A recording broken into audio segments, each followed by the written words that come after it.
Focus. Ideate. Innovate. Enable.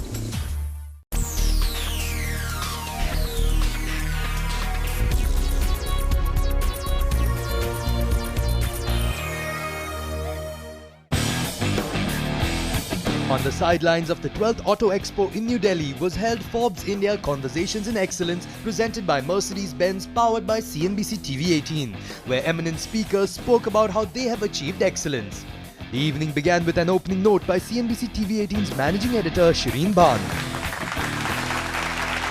Well, good evening, ladies and gentlemen, and thank you very much for joining us here for Conversations in Excellence. I guess it's no coincidence that Mercedes-Benz has called 2014 the year of excellence for the company, and I guess that's why we're here celebrating the idea of excellence. Excellence is something very tangible. All of you see me on CNBC TV18, but very few of you perhaps know that I also have a degree in philosophy. So before I actually bring on our star performers and our star speakers here tonight, let me quote from one of the greatest Greek philosophers, Aristotle, and he said, "Excellence is never an accident. It's always the result of high intention, sincere effort, and intelligent execution. It represents the wise choice of many alternatives. Choice, not chance, defines your destiny." So ladies and gentlemen, on that note, Conversations of Excellence, thank you very much for joining us here, and may you all have a great evening tonight. Thanks very much. This was followed by Ola Kalinius, member of the divisional board responsible for sales and marketing Mercedes-Benz cars, addressing the audience. When Forbes invited me to be a part of this prestigious Conversations in Excellence, I was not only overwhelmed, but also thought of sharing Mercedes-Benz perspective on excellence. Excellence, my friends, is both a habit and a practice in Mercedes-Benz.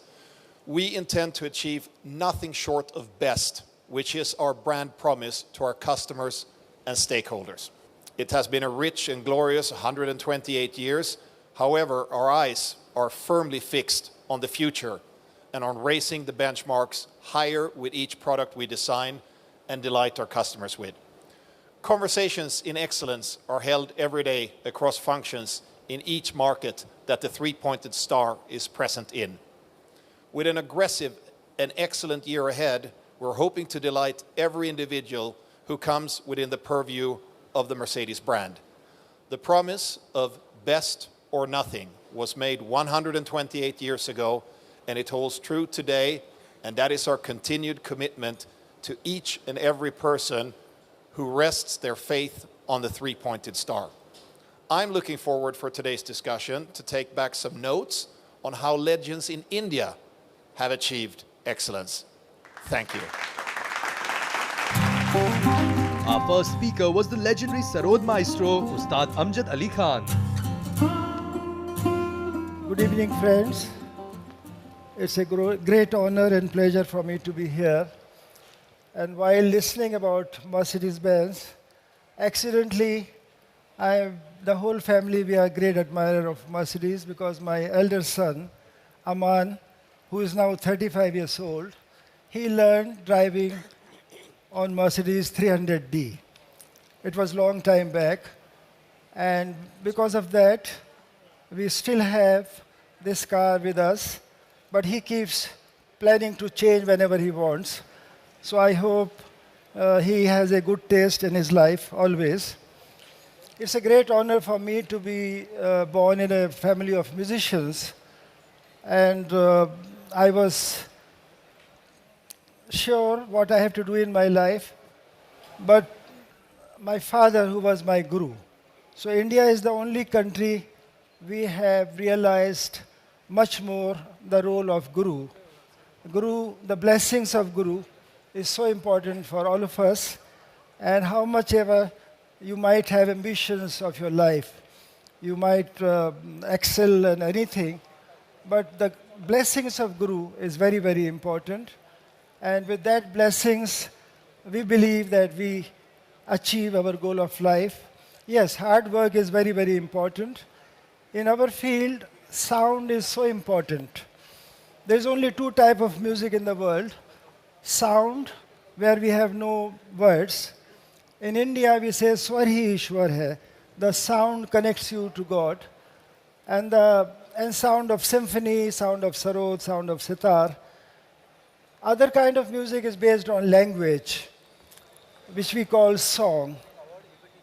Because of language, the songs become very popular, and because of the words, people win the election or lose the election, and they can manipulate with the words. But through sound, I can't manipulate, because sound is so transparent. If I'm out of tune, you will come to know that I'm not playing properly. So thank God I'm born in the family of, in the world of sound, and I never did practice to speak. I never did sadhana of words.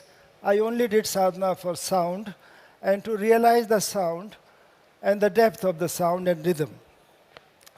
So I'm very happy that today the music has connected the world. There are only 7 notes, do, re, mi, fa, sol, la, ti, and any music of any country is based on 7 notes, do, re, mi, fa, sol, la, ti, sa, re, ga, ma, pa, da, ni. But Indian classical music, we are blessed with certain kind of phrases which doesn't exist in any system of music, like da, re, na, re, na,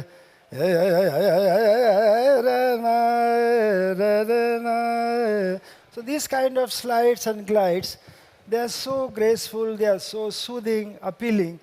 So we are really grateful to God that we have this kind of music in our system, which is known as Indian classical music. But I admire all kind of music. I have composed for Scottish Chamber Orchestra. I am collaborating with orchestras. So I hope every youngster of the world, they achieve their goal of life. And I'm so happy. I would like to congratulate Mercedes-Benz for such commitment to excellence. And I hope I'll be able to see one of their best cars always. And I wish them all the best. Thank you very much.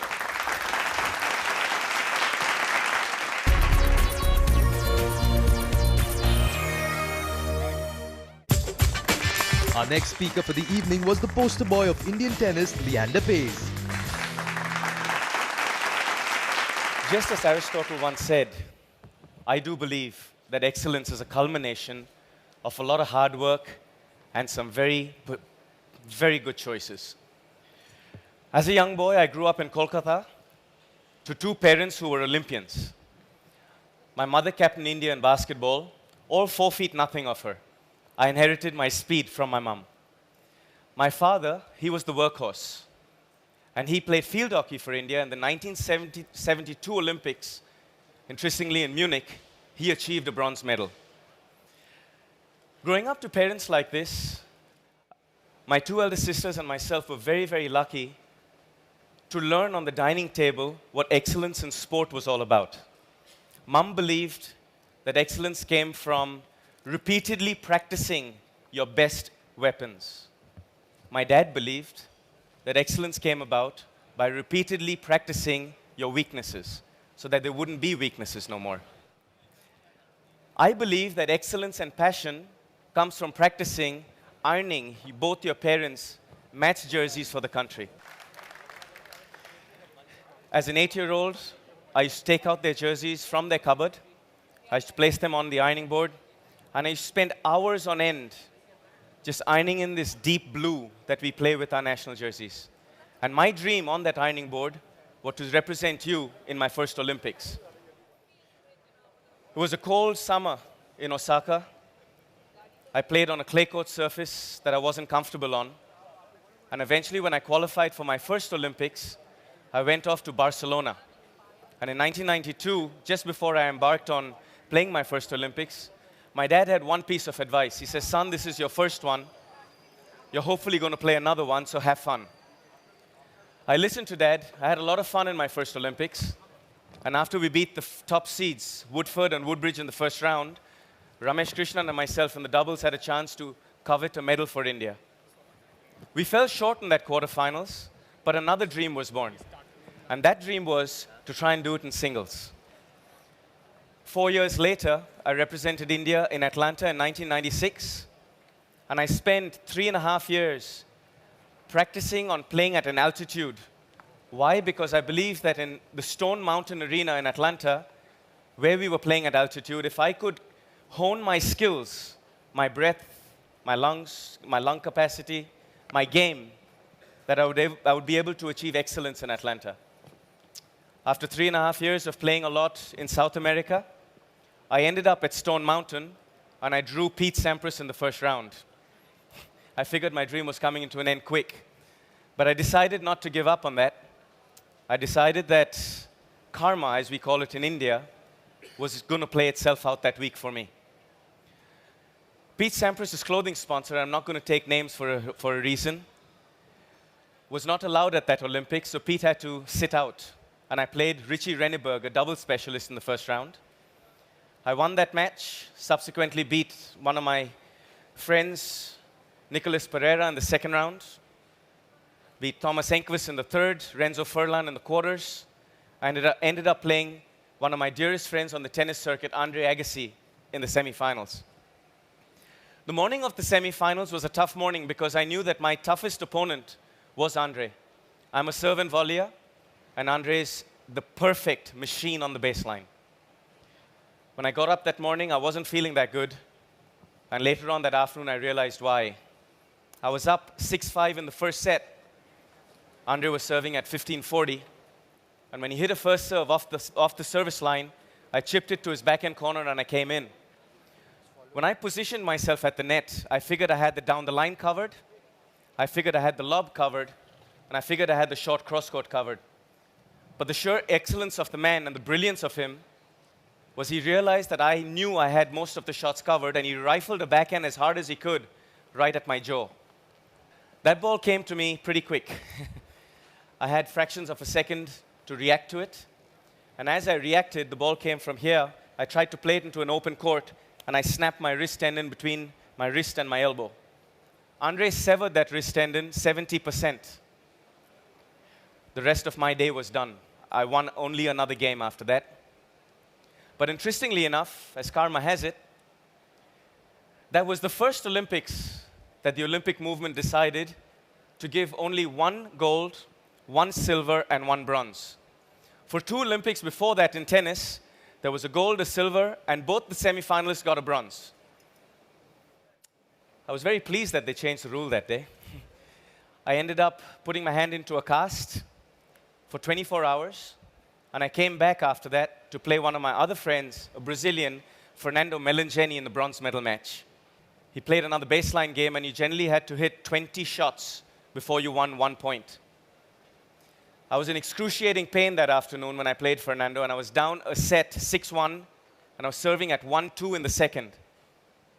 And I knew that at 30-40 down, if I had lost that point, my Olympic dream for that year was going to come to an end. At 30-40 that day, 1-2 down in the second and a set down, as I stepped in to serve, a little butterfly came and sat right onto my Prince Graphite Pro tennis racket. And what I'm saying to you today really speaks of how divine intervention and how a simple young Indian boy used his smarts to get mind over matter. When this butterfly flew onto my racket the first time, I was in so much pain that I didn't recognize the situation. And being a man who never kills anything, I took that butterfly to the side and I put it on a fence. And ladies and gentlemen, when I came back again to serve, that butterfly sat on my racket for the second time. And when she sat on my racket the next time, it came to me that this butterfly was a situation for me to distract my opponent that day. I picked her up onto my forefinger. I walked up to the net. I was able to distract a young man who was just on a threshold of winning his Olympic medal and play with the butterfly. I handed it over to him. He took it in his hand, and he played with it, and he put it up to the crowd. And the whole stadium went, rah.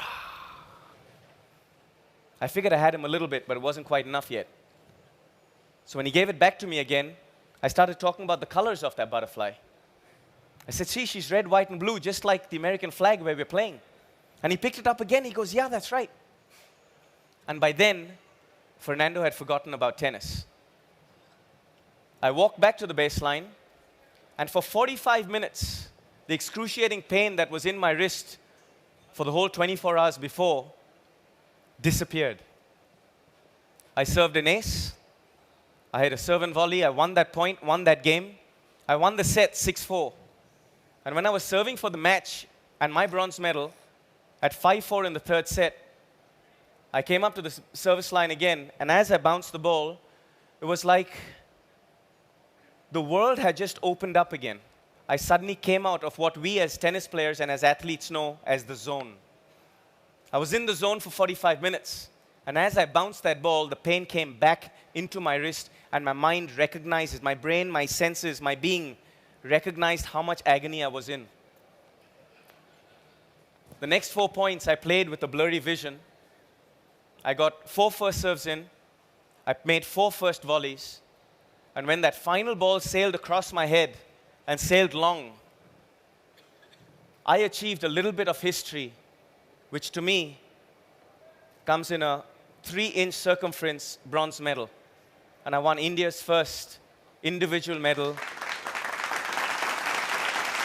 But what the real story is here, that every one of us have achieved excellence, not only because the talent that we have, but because of the perseverance, the smarts, the student-like ability, and doing every single thing, every single day of our lives, the best that we can. In 2 years' time, ladies and gentlemen, I hope to represent you at my 7th Olympics. And I hope that just as that one afternoon at Stone Mountain, Atlanta, I had a little angel guiding me to win my singles medal, I hope I can bring back a doubles medal for all of you. Thank you very much.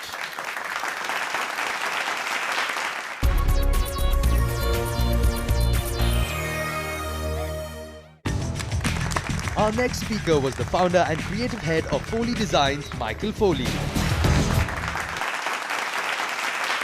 Good evening, ladies and gentlemen. First of all, it's a great honor to be here and share a little bit of what I've done as a journey. So I think for me, excellence has been entirely persistence and perseverance and a lot of hard work. And I'll walk you through a little bit of instances of my journey as an industrial designer.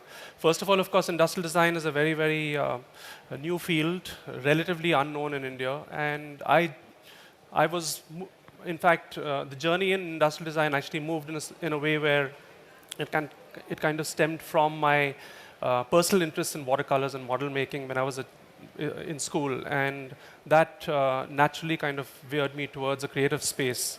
Industrial design at that point of time, when I chose the career, was a leap of faith, and I think it was something that really changed my life after that. I moved on to working in the corporate space. It did teach me a lot about the other side of creativity and being able to accept and make consumers accept what you believe in and what you think of. It also opened up my mind to what Indian design is all about and where Indian design stands when compared to the rest of the world. And that's one of the biggest things that really drove me all through and still drives me today in terms of the whole aspect of why can't Indian design be at the platform that say any of the European countries, say Italian design is. And that's been one of the drives, but the one principal thing that really leads me into this career and into the future is this whole innate drive to kind of do something different for India. And I think design is a genuinely important space for the Indian consumer. And for me, my journey actually started off with learning what design was, and then it opened up to the whole idea of collaboration. I think the Commonwealth Games baton was one good example of how we just brought the best minds together and created, not just designed and conceptualized the baton, but actually then created it and gave it to the for the games. And I think that really was one of the milestones that really changed the way I think of design. It's about not just about creating ideas, but actually trying to really push hard and really persist to kind of get them to actually manifest them in the real form.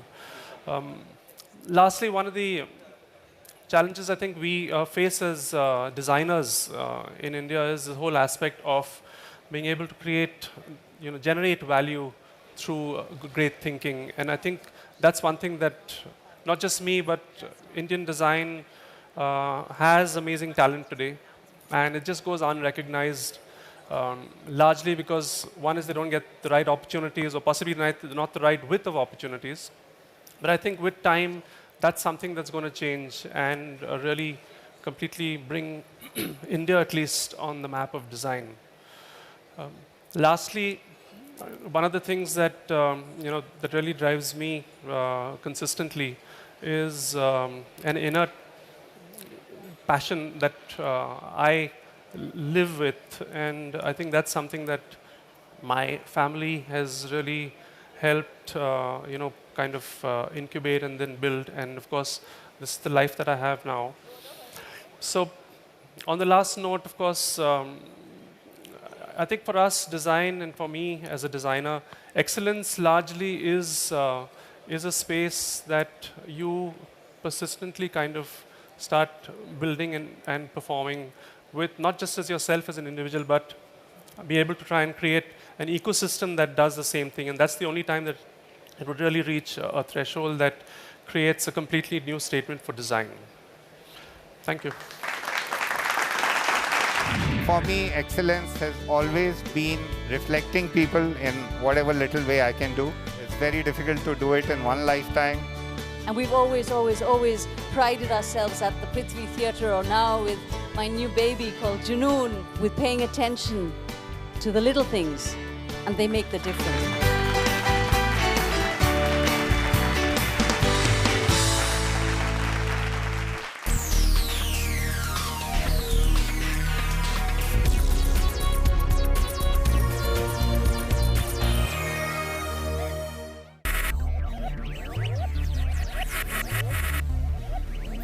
Focus.